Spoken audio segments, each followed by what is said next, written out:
మండల అధ్యక్షుని సొంత గ్రామంలోనే పారిశుద్ధ్య లోపం.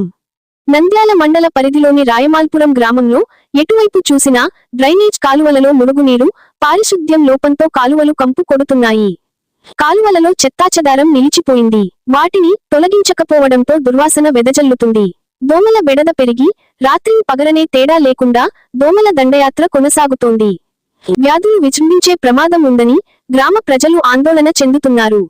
అంగన్వాడీ కేంద్రం ముందు ఉన్న కాలువలో వ్యర్థాలు పేరుకుపోయి దుర్వాసన వెదజల్లుతూ దోమలు వృద్ధి చెంది పగలే పిల్లలపై దోమలు దాడి చేస్తున్నాయని, వాటి ద్వారా పిల్లలు అనారోగ్యానికి గురయ్యే ప్రమాదం ఉందని తల్లిదండ్రులు ఆవేదన వ్యక్తపరుస్తున్నారు.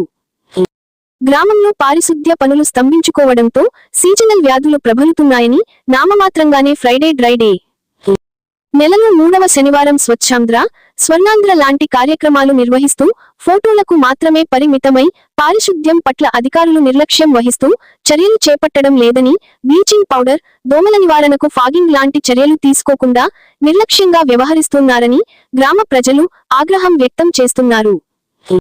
గ్రామంలో విచ్చలవిడిగా ప్లాస్టిక్ వాడుతున్నారని, ప్లాస్టిక్ వ్యర్థాలు, చెత్త ఎక్కడ పడితే ఎక్కడ పడేయడంతో ఆ వ్యర్థాలు కాలువల్లో చేరి మురుగు పారకుండా అడ్డుపడుతున్నాయి.